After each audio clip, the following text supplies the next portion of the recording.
That's more like it. We're going to start this time by correcting some mistakes. First of all, during the investigator's trading step, which is the first stage of the keeper's turn, stun tokens get removed. So Michael McGlenn is no longer stunned. And during the monster attack phase, this stun token would have been removed instead of the monster being able to attack. So nothing's stunned on the table anymore, except maybe the keeper is stunned. What do we got left? Oh, the other thing was this cultist, when it appeared at the altar, surely it would have been very shocking to both Kate and Harvey to see that monster appear. So we should test at horror before the cultist moves. So we will do that now. Okay. Go ahead. What's Kate's willpower? 6 plus 1. 6 plus 1, 7 or less. 9. 9. Told you it was horrifying. Okay, what about Harvey? 6 plus 1. 6 plus 1.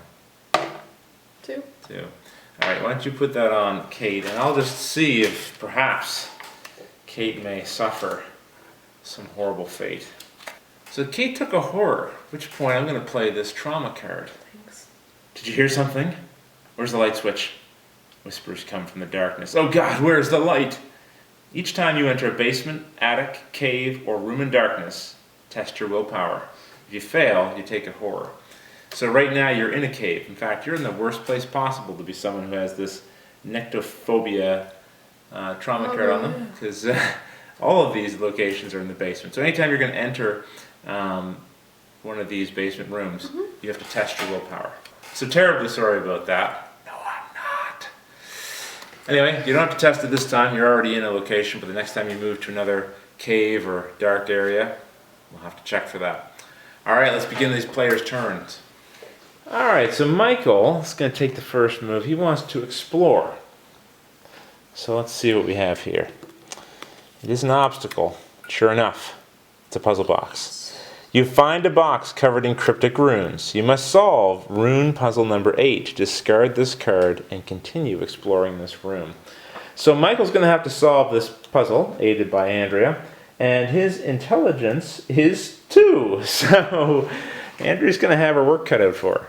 So this is a different kind of puzzle. These pieces were flipped over and shuffled up and then placed down.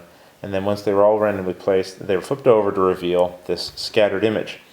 So Andrea's going to have to spend intellect as actions to try to solve this puzzle, putting it back in the correct shape and order. And to do that, she's going to spend an action to swap places with different pieces. So, with your intellect of 2, continue. Woo! 1, 2.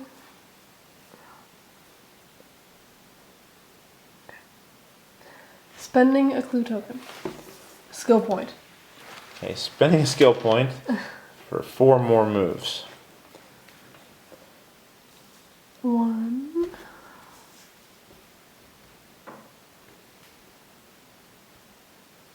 2,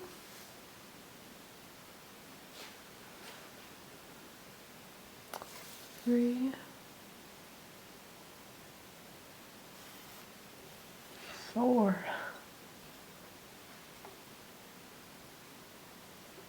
So Michael McGlenn, stumped by this relatively simple puzzle, has decided to give up. He's going to move east into the basement stairs. Now it's Gloria's turn. Gloria declares... Oh, Michael, let me help you with that. So Gloria's going to take a stab at this puzzle. Let's see if she has more success.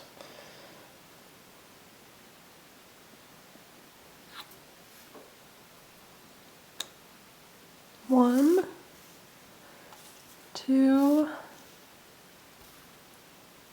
3. Oh, Gloria. It was a breeze for Gloria. So, Gloria, let's see what you found in this puzzle box. First of all, you found the next clue. So keep in mind, the clue that I'm about to read is going to have a hint to where to go next. For the next clue, the box is filled with hundreds of white maggots. Startled, you drop it on the hard dirt floor.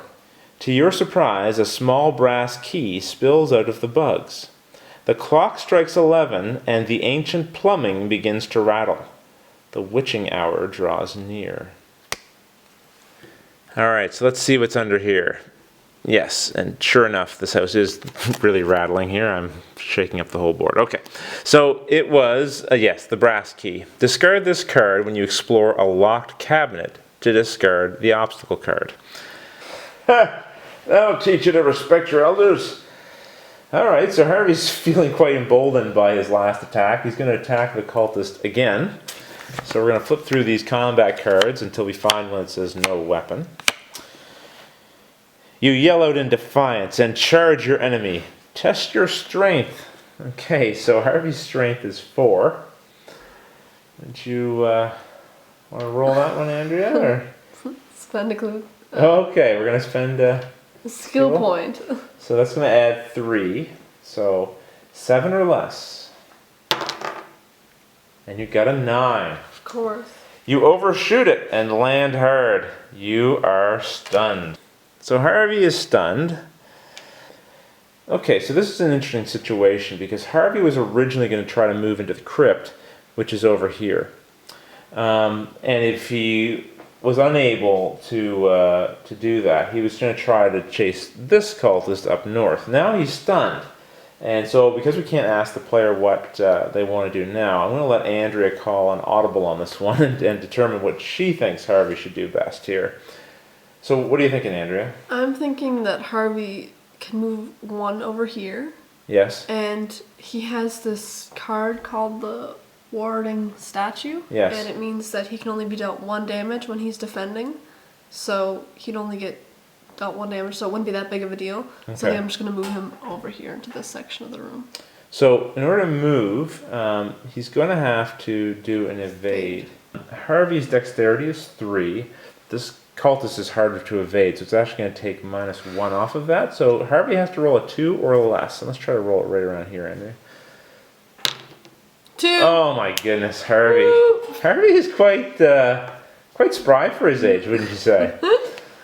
Rats, because I had a trauma card ready to play and everything. Okay, so Harvey dodged a bullet this time. Very lucky, Harvey. All right, Kate, what are you going to do?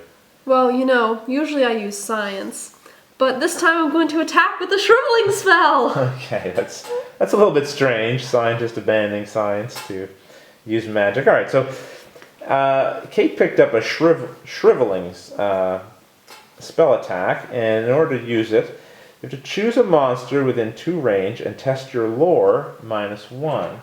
Her lore is 5. Can I use a skill token? Yes, so she's going to use a skill point.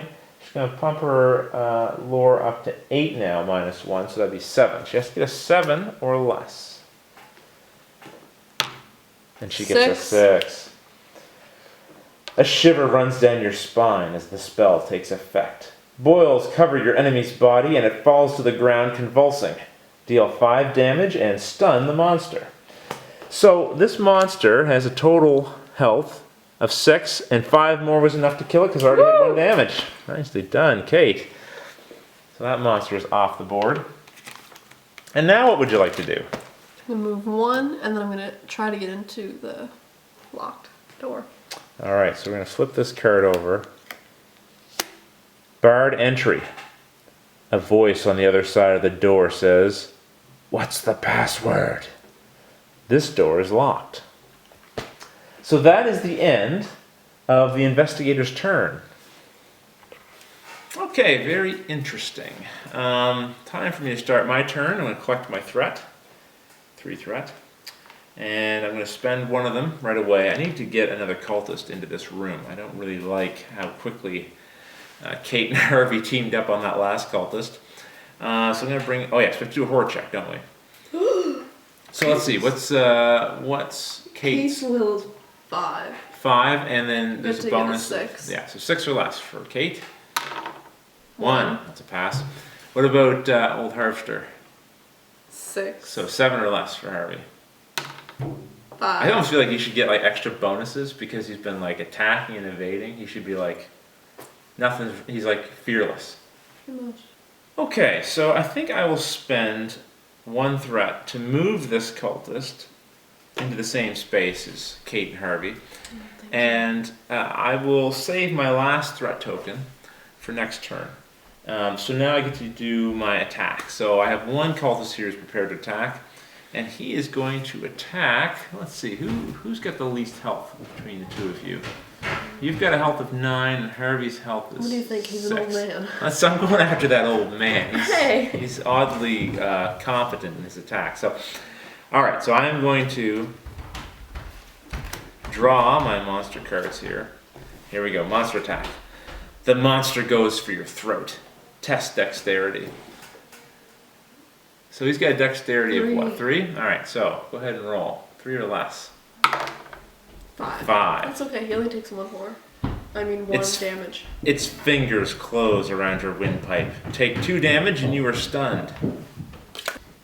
So Harvey's got a special warding statue, and what it means is when he's defending in combat, he can't be stunned and he can't be dealt more than 1 damage from a single attack. So the stun won't happen and he'll only take 1 damage. I'll put that on Harvey's card there. Alright, Harvey. And then the last thing is I'm just going to take this event token, put it on the card, and that's the end of this turn.